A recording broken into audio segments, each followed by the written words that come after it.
Hi YouTube, what's up? Before I begin, big shout out to all the supporters, the Ko-fi supporters of the YouTube channel, the tier 1, tier 2 and the tier 3 supporters. Thank you so much. Without further ado, let's begin. This month there is still healthy amount of questions, honestly. There's like 5 supporter question and 4 non-supporter question, which is fine, you know, I don't mind doing it for now. A lot of people just support, man, Giga Chat. A lot of you guys just support and didn't want to ask questions. I guess you guys figured that you can go to the Twitch channel and ask questions. And I see a lot of you guys that ask this question are really regulars on my Twitch chat already. So maybe you feel that you don't really have to ask it here. But you know what? I think you should. You're entitled. It's more dedicated. You can ask anything. It doesn't need to be gaming related. Like some of these questions I'm looking at right now are kind of weird. So yeah, let's begin. First, let's go to the tier 3 questions first. So Cfai, again, a Twitch regular, a long-term supporter. Also this time a tier 3 YouTube supporter. Thank you so much. So Cfai is asking me, have you ever thought of playing horror games? Do you like horror games in general? What's your favorite horror game movie? Is there a potentiality of a Halloween horror stream, post-sham? Okay, I play horror games. I love horror games. I used to play, it all started playing like Resident Evil, I think. Back then it was called Biohazard on PlayStation 1, so that was like the first time I played horror games. And after that, obviously, venture a lot, right, to different like horror games. But you know, some of them are not really horror, like Devil May Cry 1 initially is like a horror game because you're fighting demons, right? But not really, right? So I think Resident Evil is like the first one that I can recall being like a really first time scary game that I played. I think so, yeah. Prior to that, I never really played horror games before. So like Biohazard 1, Resident Evil 1 on the PlayStation is like the first one. And after that, you got Silent Hill, Resident Evil, Silent Hill, and there's one more. I just forgot what it was. Yeah, but I do play them a lot. I like them. Eventually it becomes like very try-hard, right? You know, like initially you play for horror, but then eventually you become try-hard, right?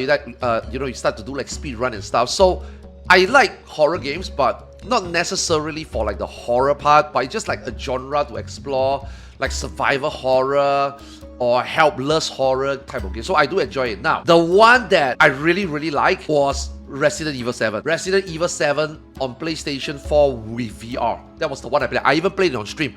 Dude, let me tell you, that scared the shit out of me, man. For those people that never play Resident Evil 7 on VR, it doesn't matter whether you play it normally. You play it normally, it's just like another horror game. But playing it on VR, let me tell you, it's an experience, man. That was the first time that VR was very like immersive, very highly promoted. And it's kind of sad that VR never go as far as I thought it would be, you know? But dude, Resident Evil 7 VR is really scary, man. I played it, I almost shit my pants. It was so real. I couldn't believe how real it was. And ever since then, I, play horror game again. And then, they came out with Resident Evil 2 Remake. And like I said earlier, I played a ton of it on stream.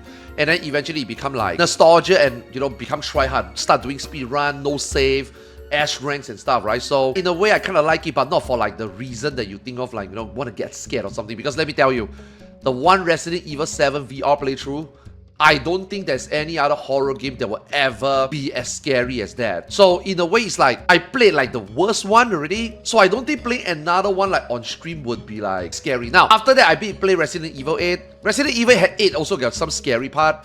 The doll, the house with the doll. I think you can find it on YouTube. It was really scary, but otherwise it's like not really sure whether I want to do it on stream. I do play them though, but not really sure I want to do it on stream. Like Silent Hill F, I just watched people play it. I thought it was pretty good, but am I gonna like waste my own time playing it myself? Nah, not really. So Halloween horror stream, is it gonna happen? Probably not. I don't think I want to spend time in this type of stuff. But hey, if there's like a good horror game that I really want to try out, obviously I'll play it on stream, man. I'll let you know. Yeah, thanks Cfai, man. Thanks for the question. Okay, tier 2. I'm looking at tier 2 channel. There's no tier 2 question, guys. You guys can just ask anything, man. Don't just be a Giga Chat and just support, and you are entitled to this, you know what I mean? So yeah, okay, no tier 2 this month. But there's a few interesting tier 1. ColdPopoto, a Twitch regular viewer.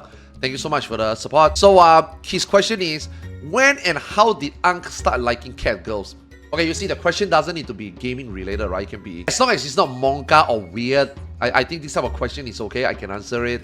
Okay, so when and how did Unc start liking cat girls? Definitely Final Fantasy 14, I think. Like in Final Fantasy 11, there is Mitra, right? Which is also a cat girl, right? But maybe because of the graphic standard in FF11, so maybe really didn't like it. And then going to FF14, honestly, FF14 at the beginning, I also didn't really like it, man. I'm more like a human enjoyer, like in games, like in MMO games, I'm always a human enjoyer. I'm not really like those like cat girls aura type of enjoy. But I don't know, man, at some point, I think it was when Adventurer Plate came out, I think. I can tell for the longest time, I wasn't playing a cat girl. Like, I can tell you all the way until T. When I was progging T during Shadowbringer, I don't recall being a cat girl. Not yet. At least not yet. So I think it was when they implemented the Adventurer Plate, I was like, holy shit, cat girl looks really good. And then I tried to do a cat girl myself.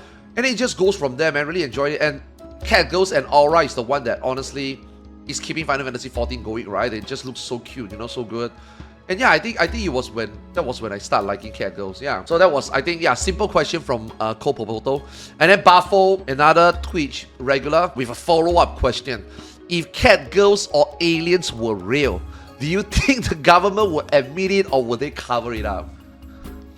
See, this is the type of question that I think you guys can ask. Yes, we can have some fun here, you know? Okay, obviously they will cover it, right? Government would never... Okay, dude, I don't even know how to approach this question seriously or not. Okay. I think if aliens or conspiracy are real, let's just say if there's zombies, I think they will cover it up, obviously, right? Maybe they will tell you information that they can. You know, don't be alarmed. There are pictures going around, but maybe they are not real. Don't trust what you see on the internet. It's Photoshop. You know, so maybe, you know, the standard Hollywood script is gonna come out. But okay, for real though, if cat girls are real, it will be covered up, but I also hope that they don't. I also hope that aliens like cat girls just come in with a bang and just like, boom, you know, in the middle of the street, nobody can ignore. Social media is so crazy these days. Everybody got a smartphone, whip it out, upload it to TikTok, and then we can just see. So no cover up there, right? Nowadays, how powerful social media is, I don't think they can cover up. But you know, let's just say like, aliens has been discovered a century or two ago, then I think maybe it's under wraps, you know? What the fuck? Where are we going with this? But yeah, anyway, that's what I think. Yeah, okay. Another question from Yeezy. Also my mod, also another Twitch long-term supporter. If 8.0 ends up being another disappointment, would you consider quitting 14 altogether and maybe MMO in general, since the genre is been steadily losing popularity? Okay, now we have an actual like serious question. Okay, I'm already disappointed with 14 the way it is, right? I don't think 14 can disappoint me anymore. Although this might be an open challenge and Final Fantasy XIV seems to always continue to surprise us and disappoint us, but I honestly don't think the game is that bad to the point that you might consider quitting. I think a lot of people are dropping the game on the side, more on the side than as a main. But every time there's like a patch or expansion or content, I think they all come back, right? Like, I don't think quitting MMO is possible anymore today, especially an MMO that you play for like 10, 20 years, right? You know, like World of Warcraft, it's impossible to quit. You don't just quit. You will come back and check it out. Instead of playing 5 times a week, you just play 2 times a week. Instead of playing every patch, you just come back every 2 patch. Instead of playing the entire expansion, you just come back at a certain point of the expansion. So I don't think you need to quit. I mean, it's the same, right? Like say Final Fantasy XI, right? Okay, that one I quit. But that is just because the game is already, I mean, they already say it's done already, right? Although they keep the game updated, but they don't really, there's no like long-term big future, right? So in a way, yes, the one is I quit, but let's just say if one day they come with an expansion, I'll 100% go back. You know what I mean? Like if they have a classic 11, I will go back. But it's not like I will play like how I did before, right? So it's the same for WoW, right? If they got classic WoW, you know, maybe one day I'll check it out. I still play WoW, even though I stopped playing at the moment, waiting for Ion 2, and also more engaged in like variety game and still Final Fantasy 14. But I don't think I will ever quit 14, right? Let's just say 8.0 is the disappointment, which I expect it to be. Hopefully not, but I expect it to be. I will just play more on the side than on the main. Like, let's just say I used to stream 7 days of FF14. Now, at the moment, the last 2 months, I haven't been doing a lot. There's a lot of backlogging that I want to do. I just finished Tactics also. So, you know, maybe 2 to 3 days I play Final Fantasy 14 now. 7.4 onwards, there's going to be a lot of content. I most likely will go back to playing, you know, 6 to 7 days a week, right? But let's just say 8.0 turned out to be yet another one, or a more disappointing one. That's fine. You know, Ion 2 is coming out. 8.0 is not until 2027. 2026 is going to be like a long year of a few content. So I guess we can use that as a transition to prepare for the disappointment. But I don't think I will quit the genre together. I still want to play Ion 2. I still got World of Warcraft on the back. I still got, you know, maybe Riot MMO. And also I'm 45, 46 years old already, right? To this year and next year, right? I don't think there's anything for me to worry about like quitting or moving on. I think I'm happily retired gamer, a chill content creator, just playing what I want. And I'm just likely just gonna chill with MMOs and 14 until I think that's where I stand, you know, not looking too much, definitely not looking like FF11 try hard hardcore non-stop days. I'm not young anymore, so I think 14 is okay. But I still don't want to get disappointed, but I expect to be disappointed. And I will just play something else along 14 without quitting 14 and still interested with 14, you know? So, yeah, that's my stance on 14 moving forward. 8.0. Yeah. Next, from Luni. What is your favorite single-player game and why? Dude, this answer is too hard, man. I've been playing video games since like 7 years old, you know, 1987 until now. So I've been playing video games for 40 years. There's just too many, man. Like, I'm a big FF7 sim. Like, I love Final Fantasy series, right? I would say like the first one that really opened my eyes and introduced me into JRPG is Secret of Mana and some tactical RPG like Shining Force, Langriza, Fire Emblem. But Final Fantasy is like the JRPG that I used to start. You know, I start from FF2, FF3, and after that, play FF and stuff. But FF7 is like the one that I'm like really invested into, and the game is also like super long term, right? They got spin-offs, they got, you know, a lot of story and lore behind it, and now they have the remake. So it's like, I think 7 is probably my favorite. It was pretty impactful, right? And I can remember the first time that, you know, I don't usually buy a console just to play a video game, unless it's like, this is the console that people are talking about, this is like the popular one. First time getting an Atari and play Atari. And then after that, Nintendo came out, play Mario, Contra, Sega to play Golden Axe, Shining Force and stuff, right? I didn't buy a PlayStation, but when 7 came out, I actually went to buy a PlayStation. I remember that day, that very day. The fact that I remember it still so clearly, probably in terms of single player game, my favorite. It's definitely Final Fantasy 7. Yeah. But there's still a lot though. I can't really tell you. Like, you know, earlier when I was replying to Cfai, right? My favorite survival horror will be Resident Evil 2. Resident Evil 1 and Resident Evil 2. For me, I think when 3 and 4 came out, Resident Evil 3 and 4, I think the franchise turned to shit. Still good, but for me, it turned to shit. And then 7 came out, and 7 was a very classic, very immersive playing in VR, real survival horror. So, you know, Resident Evil is also one of my like favorite franchise, like in terms of like survival horror genre, right? And then the JRPG, I mean, like I said, there's a few. Langriza is one of my favorite ones. Very underrated, and I think a lot of you guys never even heard of Langriza. Or some people in Asia call it Warsong. So you can Google it if you want, but classic, really, really fucking good. One of my favorite one as well. Shining Force is okay, but you know, Shining Force is very boomer. I think Shining Force stopped at 3 on Sega Saturn or something. So that was the last one I played it. Langriza, even in Saturn, even on PlayStation, they still have a few before it completely ended. So that one is also one of my favorite. What else? Another one that is long going that I really like till today, Super Robot Wars. A lot of these games I still play every now and then. I just don't do it on stream because okay, for me, streaming is more like a hobby / job. Video game is just hobby, but streaming is like hobby / job. But how do I fusion hobby / job? I play MMORPG, which, you know, ever since year 1999 turned to be my favorite genre, or just, you know, my retirement genre. And it's just more stable, more consistent to play, not all over the place. I can do it every day. I can do whatever I want. MMO is like a sandbox. I can do whatever I want, right? So MMO just became the hobby / job. That's why this YouTube channel, even though I play a lot of all these games that I mentioned over the years, over the, you know, 3 to 4 decades, but I only want to create content for MMOs. I just think that it's more fun, it's more slow, it's more for boomers like me, and, you know, it's something that, like I said, it's a compromise because I want to have fun, I want to play video games. I don't want to just make it a job, but I also have to do a job. I still need to pay my editor. I still need to, you know, pay bills. I still have to support my family, feed my family. So MMORPG is the one that I'm okay with, the compromise, that I sacrifice my hobby and do it as a job. So I know a lot of YouTubers are always saying that, oh, why don't you just do variety? I play variety games. I just don't do it on stream. On stream, it's just a fusion of job / hobby, and MMO, it just happened to be the one I choose as a job / hobby. I'm not trying to make millions here. I'm not trying to like chase a clout or be super popular. I'm super happy and comfortable with what I have. Should I be that comfortable? Probably not.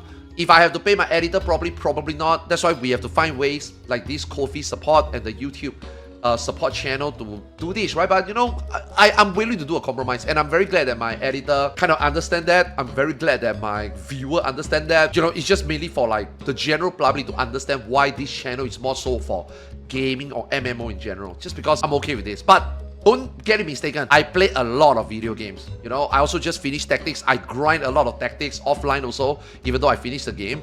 I play Super Robot Wars still, Persona, games like that, here and there, Yakuza, a little bit here and there. I just don't stream it, you know, because on stream it's like, if I do games like this, for me, the way I'm doing it, I'm just playing a single player game, enjoying the game, my own solo time.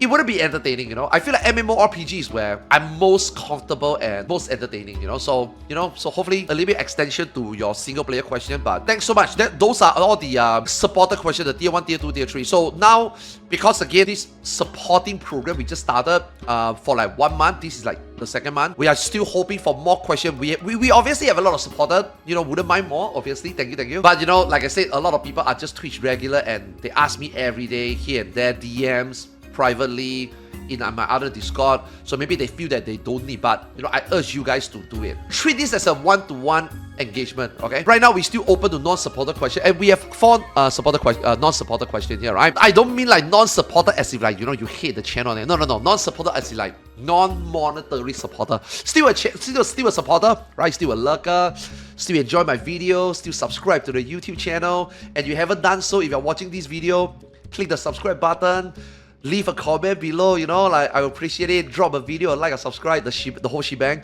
But yeah, Jay asking, realistically, do you think removing all raid buffs from the game, Final Fantasy XIV, would be good for the game? Maybe the dev can design crazier fights without having to think about designing around 2-minute fight timeline. Yes, I think a lot of people has been saying this, and even the China producer for Final Fantasy XIV, he also thought about this and actually feedback to Yoshi P about this before, like a couple of years before Dawn Trio came out. I think Yoshi P and the dev team stance is like, we are gonna make big changes in 8.0, and in his words, indirectly quoting, he said something along the lines of, even the developers find it very shocking to see how the changes is going to be in 8.0. I'm not going to believe it until I see it, but part of the discussion is also like, the 2 minutes meta, 1 minute, like all this burst window. Yes, rotationally, it's part of the game, right? It's very important for you to know your rotation, because that will mean that you know how to play the game, right? Or you know how to optimize playing the game, right? Because all these type of fight encounters is always about, can you kill the boss in time? If the boss doesn't have an enrage timer, then you can just press 1 button, just do mechanic, and there's only so many mechanic a fight can do, right? Let's just say a 10-minute fight have 10 mechanics. You can't expect a 10-minute fight to drag to 20 minutes and then they design 20 mechanic, right? No, right? It will just be 10 mechanic, and if there's no enrage timer, it will be the same 10 mechanics over the next 10 minutes, and they just loop, right? So we don't really want to see mechanic loop. Yes, we don't mind seeing same mechanic via interesting overlaps. Let's just say mechanic A, mechanic B, mechanic C, and then the next one will be mechanic A plus B, mechanic A plus C, mechanic B plus C. Usually mechanic is fixed, but the overlapping over the time of the fight is what make the fight encounter fun, right? That's your general rate encounter, right? Having a enrage timer is important so that you don't loop. It's not artificial, they don't drag. You learn the fight, now can you kill the boss? So then obviously DPS, yes, is part of a requirement of a fight encounter. But if there's no 1 minute, 2 minute burst, then you can't really have like a consensus to know whether you play the game well. So at the moment, I think in most games, learning your rotation, learning how to burst, learning how to optimize, synergize is sadly part of the game. But after playing 10 years, 20 years, and multiple MMO, I do think that it's not just Final Fantasy XIV, it got a little bit boring, I would say. But there are games out there that do a great job at stuff like this, though, to make it like generally more fun, but not stick to your 1-2 minute burst windows. Like Lost Ark, for example. Lost Ark, yes, you have a simple rotation, right? You got this rotation that you need to take this talent tree, you need to use this skill in order. And if this skill is off cooldown, but the other is not off cooldown, it is okay to wait 10-20 seconds. Because rather than using a skill on cooldown but lower potency and don't synergize, it's bad. So in a way, in Final Fantasy XIV, you want to use everything on cooldown. And everything is designed in a way that if you use everything on cooldown on the 1-2 minute, they just align naturally. So, but other games don't really do that. Some things you hold, some procs you hold. Like, Dark Knight, you hold more mana. Some classes, you hold more gauges. So, like, for Final Fantasy XIV, that is the flexibility, right? But not so much, Whereas if you compare games like, Lost Ark, you just hold everything together. When you stagger the mob, you burst everything together. Or this specific ads phase require more DPS. You have to sacrifice optimization just so that you can sub-optimally optimize a phase that needed more damage. So there are multiple ways to play the game rather than just 1 minute on cooldown, 2 minutes on cooldown, right? Say for World of Warcraft, right? World of Warcraft has got a raid usually consists of 8 to 10 bosses. So you got ads bosses, single target boss, council fight, 2 cliff, 3 cliff, 5 cliff, priority that blah blah blah. Like what you saw on M6S. For Final Fantasy XIV, even those are still very high to 1-2 minute, right? But but more so of gauge management priority. So I think Final Fantasy XIV is doing a little bit, and you can see the player base struggles. You know, you see this Quantum 40, 2 target, debuff, 2 target plus debuff handling, minus the fact that tap targeting in the game is awful. There are ways to go around it, but still, players struggle with that because this game has never been about that type of fight design, right? So I do think that after 10 years, maybe it's time to like change, take a different approach, and they say that they will do it in 8.0. So maybe they can start doing stuff like that, right? Different fights, different requirement, different way to still have your 1-2 minute, but not just use them on cooldown. Like Storm's Blood, you know, actually there are mechanics that you wait, or just the synergy. Just let everybody do their thing, like Samurai. Like, yes, Samurai, there is a 2-minute window, yes, but does it matter? Kind of don't, right? Reaper have their own 2 minutes, but does it matter? It kind of don't, you know? It's more so of, do you have one more Enshroud? Do you have one more Reawaken? Do you have more gauges? It doesn't really matter, right? You know, you play like a tank and stuff. I think it's also okay, but that would mean that, like you say in the second part of the question, you need different fight design. This boss spawn this, your 1 minute have to wait for 10 seconds or 20 seconds to use it on the X, or you just wipe. Or maybe you wait for 2 weeks later when you outgear it and you can just do whatever you want, it don't matter. Sure, but you're progging, you're trying to clear the first time, you're playing safe, you are playing for consistency, then, you know, maybe different, but that really depends on 8.0 job design and fight design, because these two things go together. You can't just change job and don't change fight. You can't just change fight and don't change job. A lot of people say that Heavensward was hard. Yes, Heavensward playing a job is very difficult. But if you now think back, because the game was new and we are not very good at the game, the mechanics is actually not hard. I wouldn't even look at it today, 10 years later, right? If you look at some point in Shadowbringer, I think when you go back to do Gordius Midas, it's not that difficult. After we do UCorp, I don't think anything in 2.3.0 is difficult at all anymore. So Heavensward, or even maybe Storm's Blood at the beginning, job is harder, but fight encounter was easy. And now look at the fight encounter that we have. Fight encounters we have that is way harder, but the job is easier. So they kind of need to balance the skill a little bit. It's hard. Sometimes it's like that, sometimes it's like that.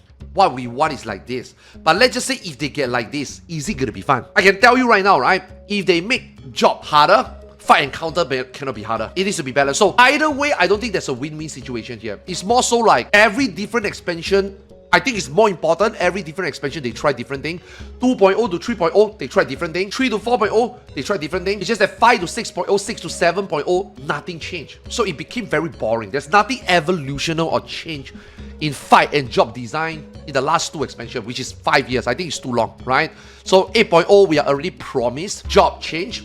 And I think that will come with encounter change. So let's just see whether 8.0 will give a breath of fresh air. Is it going to challenge the players? Is it going to be mission impossible? Is it going to be no one can manage it? No. We managed. We have all managed. 2 to 3, 3 to 4, 4 to 5, 5 to 6 and 7 is the same, but we all managed. So I just hope that it's more fun. I hope it's different. It might not be more fun, it might not be more difficult, but I just hope that it's different and I can enjoy 14 another way. Yeah, so hopefully, yeah.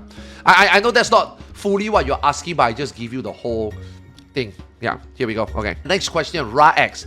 As a weeb who speaks Ninja and has lived in Singapore for over a century, experiencing his culture. Oh, a century? Okay. Isn't a century 100 years? Experiencing his culture, lifestyle, and political changes firsthand. Oh, okay. You must be a boomer like me, man. Would you have preferred living your life in Japan instead, or would you feel Singapore at Alphabet? Okay. This one is kind of like a hit very close to home IRL type of question. Okay. When I was young, I hate being in Singapore. I always say that Singapore is too small. I always say that Singapore is too restrictive. Too many laws. Too many rules. Everything we do is too streamlined. We have to study so much. We all have to do this. We all have to do that just so that we can eventually do this, buy a house, work in society. Very boring, right? Now that, you know, I got older, and now that, you know, the internet happened, you know, internet didn't happen when I was born, not like you motherfuckers, you know. I don't have a mobile phone until, a smartphone rather, until like 30. I think when I was still in university at 25, 26, I'm still using just a Nokia, a flip phone. I don't think it was smartphone during the time. Social media, internet presence is not crazy 2 decades ago, you know. It's mainly start to be prominent like maybe in year 2010, I guess. I have access to the internet since 1993, but it is not until 2010 where it all goes digital. Until then, exposed to the internet, see more things happening around the world, talk to people, know more people, started streaming, talk to viewers, talk to friends, seeing Twitter today, seeing news live across the world. I start to realize that, you know, what Singapore wanted us to do was okay, you know, I mean, it's not exciting. it's stable and gets the job done and make our life kind of settle and consistent and okay. You know, you're not gonna get broke.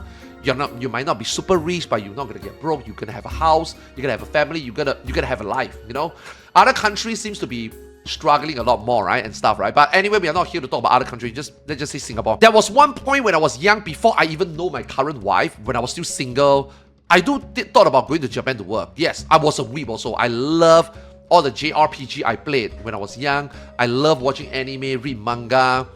So I do want to like go there to try.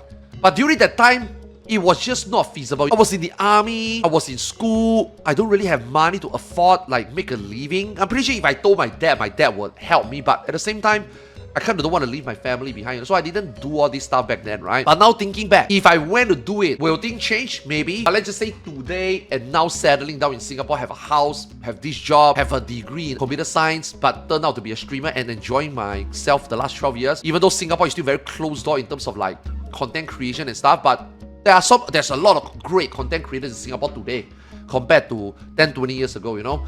So I do think that Singapore is okay now. Will life be different in another country? I don't know. I really don't know. But let me just say I'm pretty happy with Singapore now. And if you are young, you probably don't understand this. But I think when you get to 30, 40, I think you can start seeing it. Like our CPF, quote unquote, our pension system, our healthcare, our standard of living. Yeah, it might be our cost of living might be a little bit high, but standard of living, government subsidized stuff, healthcare, housing. I think overall, it's not exciting, it's not the best. Like I said, you don't get rich, but you don't live on the streets. You know, so I do think that I'm happy with life like that. You know, what things have changed? Absolutely. Will I have liked it? I don't know, but Singapore is pretty cool. Yeah, 20 years ago, you asked me, I told everybody, I keep living in Singapore. I love Singapore. I just don't like living in Singapore. But now, 20 years later, Singapore is the best place, man. It's the only place I want to be. How chaotic is even in our neighboring country in Southeast Asia and in the wild west. Nah, I think I'm happy with just being in Singapore and chill right now. Yeah. Another question by bjorn. In the past, you said that single player games are mostly a waste of time. What are the criteria or checkbox of a single player game that will make you play it? Like Tactics 7 Remake? What make you skip games like Expedition 33? Because you can altogether skip all this and just watch someone play. Yeah, okay. I mean, I think I yapped a lot earlier in one of the questions from Luni, right? Tier 1 question. So I think you can maybe listen to that portion and answer this question a little bit. But I'm going to elaborate or add on a little bit more. Single player game is a waste of time to stream for me. I don't think playing single player game is a waste of time in general. No, right? You go to the shop, you go online, you buy a game, $70, and you play. I don't think it's a waste of time. For me as a streamer now, and for me being 45 years old, got a family, got kids, have to stream and play an MMO live service game, it's a waste of time for me. Because if I start a single player game usually take about, I mean, depends on whether you want to finish it or platinum trophy and got all achievement, right? A single player game lasts from minimum 20 to maybe 60 to 80. That is at least half a month of streaming. Now, because I can't do it offline, right? If I consider a single player game on stream content, it will be a waste of time because that eats up half my month of creating content for my main game, which, like I said earlier in the previous question, Final Fantasy XIV / MMORPG. This is just what I want to do on stream. So I don't play MMORPG off stream. I only play MMORPG on stream. I play single player game off stream. I play gacha game off stream. But there's now and then I do online and play single player game. And every time I do it, I kind of feel like half a month is wasted here. I'm losing money. What am I going to do? I'm going to play this game for half a month. What do I expect? A new community, what, Tactics player, Yakuza player, from software player to come into the channel and start watching me half a month before they decide to want to support me and then decide to, after I finish the game, play MMO, they don't like MMO and they got like, as a job for me, my smaller audience, my style of creating content, my chill mode, playing video game / hobby / job, and I choose MMO, it just doesn't resonate very well, right? Single player game and MMORPG, for me, it doesn't resonate very well, right? I just don't want to waste time on it. Yeah, I just find it very meaningless. I enjoy them though, don't get me wrong, I enjoy all these single player games that I play. Like I said, the compromise that I want to do on stream is not something that I want to dip into, you know what I mean? Single player game is fun, I love playing it, even though when I stream it, like FF7 Remake, even, you know, Tactics we just finished, or even some horror games that we played before, I don't think it's worth my time to do it on stream. Some of you, vocal minority that wants to watch me play single player game on stream, doesn't outweigh the benefit for me actually doing it on stream. So I hope you guys understand that. I do play them though, but there are some games that I don't have to. Death Stranded, I don't have to. I just watch people play, I just watch Lyric play, I just watch my favorite other streamers play. Expedition 33, everybody is playing it. I don't have to play it. Xeno is playing it. I don't have to play it. Even Baldur's Gate for a short amount of time, I don't really need to play, but you know, ended up the game turns out to be really fun. And you know, on stream it was really fun. Play with friends, it was really fun. But again, same thing. Have to spend 10 days, half a month on it, potentially lose revenue, and it's not gonna be content for this YouTube channel anyway, because this YouTube channel is for MMORPG and for gaming, not single player games. So where does this go? Now, if you want me to make another YouTube channel for other games, Arthars RPG, Arthars Gaming, I can do that. But like I said again and again, streaming is a hobby, and I compromise hobby and job and fusion them together into this YouTube channel, into this Twitch channel, into this MMORPG/gaming channel, and that's all I want to do. All these other variety, all these other single player game, all these other gacha game that I might or might not play on stream is not my main thought when it comes into part of this job/hobby that I do on stream. So I really need you YouTube frogs and or even my supporters to actually understand what I'm trying to do. I'm not trying to be big. I'm not trying to blow up my YouTube. I'm not trying to blow up my Twitch. I'm not trying to get 1,000 to 3,000. No, I'm just chilling here, playing video game, and don't mind making some content for some games. Alright, but I play everything. I play a lot of games. Say for Silent Hill F, I play all the Silent Hill, but F is the one I didn't play. I don't have time. I got more things to do. If I am not a streamer, if I am like the way I am in 1993, 1987, year 2010, I will be playing every single game. But streaming now, one day we got 24 hours. I stream 6 to 8 hours. MMORPG needs a lot of time to play. Thank God Final Fantasy XIV doesn't need that much time. That's why I can again venture into offline games now, single player games now, or even some on stream. But back in my days when I played Assurance Corps, Ragnarok Online, The Age of Camelot, Star Wars Galaxy, The Old Republic, Final Fantasy XI, some World of Warcraft, and then 14, there's just no time to play offline games. You know, no time to play single player games. That's why I have to completely drop FPS game. When I was young, I used to be a competitive FPS gamer, by the way. I used to be like playing locally competitive Counter-Strike until like I go into the army like 20 to 24 years old. I mean, come out, start playing MMORPG. You know, I have to drop a lot of single player games, some titles or some genre to play MMORPG, right? So Final Fantasy XIV now is a little bit more like quiet side. So now we can play some other games. So it's a privilege. Thank you, Final Fantasy XIV, but it's a privilege. But as a job, it doesn't fit into what I like, what I want to do on stream. Okay, last question of the day. I'm sorry I yapped so long, man. When you say your wife is not ready for Q40, despite that she have cleared FRU, does this mean that FRU is on the same difficulty as UU? Not even considered an ultimate? FRU is an ultimate. It's just that out of the 6 ultimate we have now, FRU is the least on content intensive ultimate we have gotten in the same. If I compare to UU, is UU a hard ultimate? No. But during prog, when you were blind prog, when you were hardcore progging, before people figure out Awaken, UU was more mysterious, more puzzle solving, although it only took a couple of days for people to find out. But still, that couple of days for hardcore raider is still more intensive and fun compared to FRU. The FRU puzzle is just, it was free. Gaia just gave it out. Oh, I need power of darkness. Oh, I got no darkness power. Oh, just give her more darkness power. How, you know what I mean? Like, the puzzle was solved within a 2 or 2. A lot of you guys do UU today, not on content. Didn't even know there was a puzzle. Now, I don't even want to compare to T. I mean, we don't want to compare to Inima Codex. I don't want to compare to DSR, Top, and stuff, right? Let's just say we compare to UU in your question. Yeah, I think that UU and FRU is kind of similar. And in terms of hardcore progging, blind progging, day 1 progging on content, not today. Not doing UU today, but on content, doing UU in 4.3 and then doing FRU today in 7.1. I do think that UU was a way better prog. I'm not saying that it's a better fight. I'm not saying that it's a hard fight. I'm not saying it's more fun. I'm not saying that it was more difficult. I just think that as in terms of someone who have experienced them all on content, I think UU was a better experience than FRU. FRU is still considered an ultimate. I think its difficulty borderline made an ultimate, and therefore it is an ultimate. It is harder than Savage, and therefore it's an ultimate. But it is what it is, right? I mean, as more content comes out, there's gonna be hardest and easiest, right? You know, UU used to be the easiest. Now I think they share the same place with FRU, or you know, maybe some people think that FRU is harder. Whatever. Everybody can stick to their opinion, that's fine. But I just think that the fact is, FRU is definitely one of the easiest ultimate they ever made out of the 6. So it is what it is. It's fine. I enjoyed it. My wife enjoyed it. We go to PF and we do it. It was really fun. Very PFable, very PF friendly. Cleared it on content PFing on the first month on multiple jobs. So in a way, you know, you lose some, you gain some, right? As a hardcore player, it's disappointing. But as a streamer on stream, YOLO pugging, it was really, really fun. I enjoyed it. So give and take. Now, Q40, complete different situation, right? Why did I say that my wife is not ready for Q40? I don't think I ever said that she will never clear it. I just think that you're not ready for it.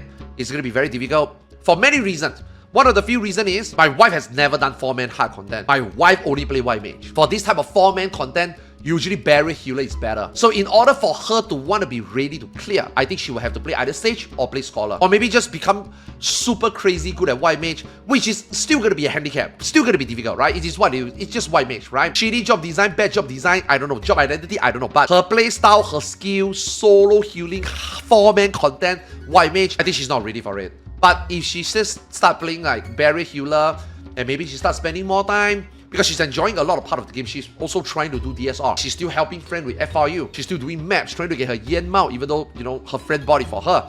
But she's still running out all this type of thing with her friends, casual friends, and some of them are hardcore players also. So she's enjoying the game in many aspects. Just for Q40, I don't think it's worth the time yet because the reward is also bad. And I don't think her current schedule, her playstyle, and the job she's playing, I don't think she's ready for it. But I think eventually she will. But that is what I mean that she's not ready. You know, not saying that, you know, she can't or it's impossible for her. So yeah. Yeah, but otherwise, hey, that's all the question, man. Yo, yeah, the game, man, you see, just a few simple questions. This video I'm recording as of right now is about 50 minutes. My editor will probably shrink it down to like maybe 25, 30. But yo, that was a lot of fun, man. That every month, man, you guys support. Again, we have a podcast coming up. We are still planning on it. But know that once we get to a certain amount of support, not saying that, you know, it's not saying that we are greedy and want to get more, but once we get a little bit more supported, we will start to look into more things to do. Or maybe I need to do more things than more the supporter comes in. I don't know. But right now we are still on the preliminary stage. But this is the bare minimum I think we can do for you. So don't be afraid, don't be shy. Most importantly, click on the link in the video description below. We got 2 links. One link to the Discord, which is a brand new Final Fantasy 7.4 onwards. I hope that it gets more active. Hopefully you guys support the YouTube also under the video description, the Ko-fi. But otherwise, anyone that has been supporting this YouTube channel for long, thanks for the support. If you haven't, drop a like, drop a subscribe, and leave the comment below. You know what else we can do. Hey, maybe if you got a question down there, maybe we can pick YouTube questions to answer the next time. But otherwise, for the current supporter, thank you so much. Tier 1, Tier 2, Tier 3 Ko-fi supporter, really appreciate it. I'll see you guys in the next video. I will see you guys on Twitch. And also, I'm streaming simultaneously on YouTube now. If you don't want to go to Twitch, we go live also here on YouTube. 7.4 onwards, Ion 2 onwards, 8.0 onwards. It's going to be a lot more exciting here, I hope. So, thanks for watching today. Good luck, UMad, for editing this. And I'll see you guys in the next one. Peace!